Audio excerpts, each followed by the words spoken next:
Hello, my name is Corey Sanchez-Smith. I am the owner of Heart Shift Consulting, where we cultivate choice-filled lives through heart work. Welcome. So glad you joined today. I hope that you'll hit subscribe so you can stay a part of our community as we grow and learn together. Today's video will provide you with helpful tips to successfully set up a calm down corner. Now, I'm saying calm down corner, but I could easily call this a peace corner or a Zen zone. There are lots of names used interchangeably, so just pick your favorite. So, the intention of a calm down corner is to allow students a space to safely practice the skills that they have learned around self-regulation. So in SEL, the core competencies we would focus on are self-awareness and self-management. But again, they go to the calm down corner after they have learned the skills elsewhere in the classroom experience. We're not learning anything in the calm down corner, we're applying. With that in mind, let me let you know the assumptions that I'm making.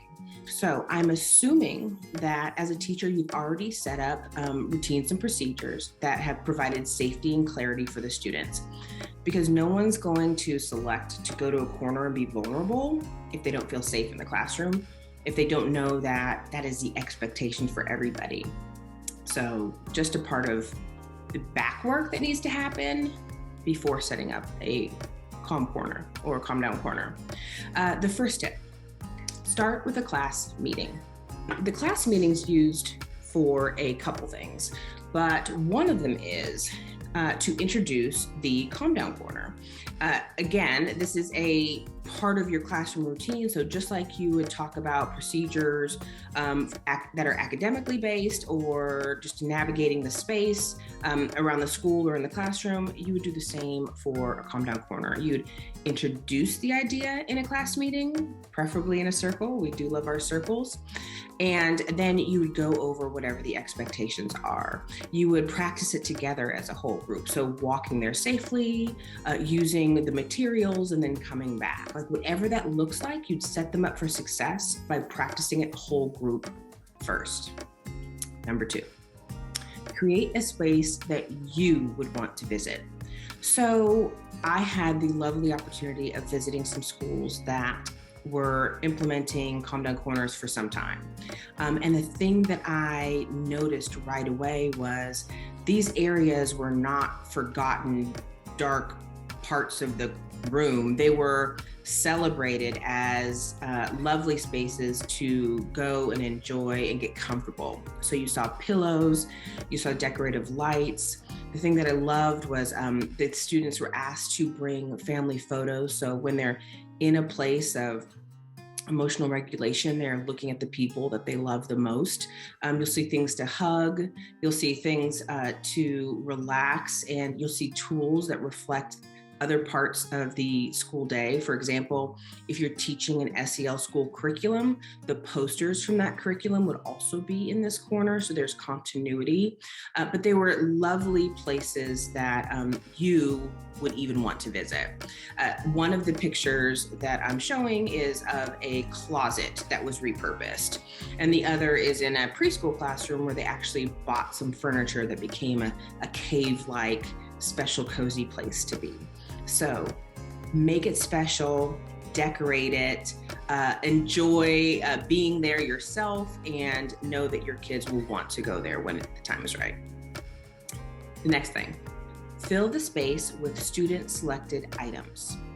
This idea actually came from my friend Frederick Metzger, who has seen this successfully worked in schools that he supports. And that is, instead of us adults deciding what toys and tools and gadgets kids need, we actually let them choose. So bring a whole bunch of things, either from a dollar store or Target or whatever online shopping platform you use.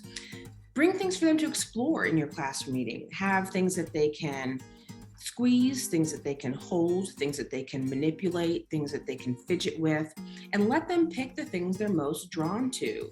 I think that we'll often be surprised at what kids want to interact with when they're feeling really strong emotions. So here are some things that I would select you at least consider including in your student inquiry. We have things that will allow practice of deep breathing. So a Hoberman sphere, where they match the inhale and the exhale with extending the Hoberman sphere and contracting the Hoberman sphere.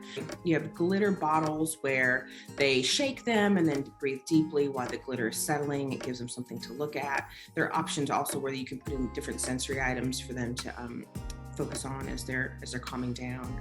A pinwheel helps little kids understand how big a breath they need to make to actually start calming down their heart rate. So if you're not moving the pinwheel, your breath isn't deep enough. So keep going. And then there are things to put in your hands like putty or stress balls. Here's a mermaid pillow that actually the sequins move as you trace your fingers over it. So there's a sensory experience. And we also have a Buddha board, which is my friend Lindsay actually introduced me to this. The Buddha board uses water, and so you draw on it and then you watch it evaporate. So it gives you something to do to just focus on and calm down. There are lots of goodies on here. So here's some things to just consider starting with and including, but these poppable things that you get at the dollar store, whatever, this is my son's, is another thing that you can integrate into that space. Just giving the kids choice and seeing what they want to work with as they calm down. It's not lost on me that a lot of schools right now are managing mask wearing. And so your deep breathing exercise may need to be changed a little bit. Maybe this is not the time for pinwheel. If you do have a mask policy that allows you to take a mask break, then maybe the mask break area is very close to the Zen zone so that they can take off their mask to practice deep breathing. Or maybe it's not, and these options are not available right now. Also, if part of sanitizing the materials is something that you're concerned about, that would also, indicate which materials you're introducing. So things that are made of plastic or easily cleaned. And maybe part of the structure is actually sanitizing the items when you're done. Another option, if you're worried about cross-contamination and germs, is to have pencil pouches where the kids have their thing in their pouch, and that the calm down corner is where the pouches are held. So you can work around the need to clean and COVID protocols when you know the thing that your kids are drawn to and they want to be able to use. Okay, next thing, provide structure and expectations. So you know your kids, and your kids will need different things. Some will need a timer. There are a lot of options out there in teacher stores where the timer is very visible. So either it counts down and the color gets smaller, or there's actual hourglass, you turn it over and you can see it reducing in size. So anything really marked and visible is part of the routine and should be set up that way in the class meeting, right? The first thing you do is you turn over the timer or you set the timer. And then you also give some expectations about how you know if you need more time. So you do an emotions check. Hey, if you're still feeling whatever the feeling is, then set the timer again. But all of that is discussed ahead of time. Some of you have kids that may need actual steps. So there are calm down corners that have checklists, like first thing, check to see how you're feeling, identify your emotion. Next, pick a calm down strategy. Next, check again, are you still feeling that way? Is it just as strong? So there are lots of different options. Some have posters around yoga, and you may encourage kids to pick a yoga pose to practice. Just whatever you're expecting them to do in terms of a procedure, make sure that that is set up and visible and practiced beforehand.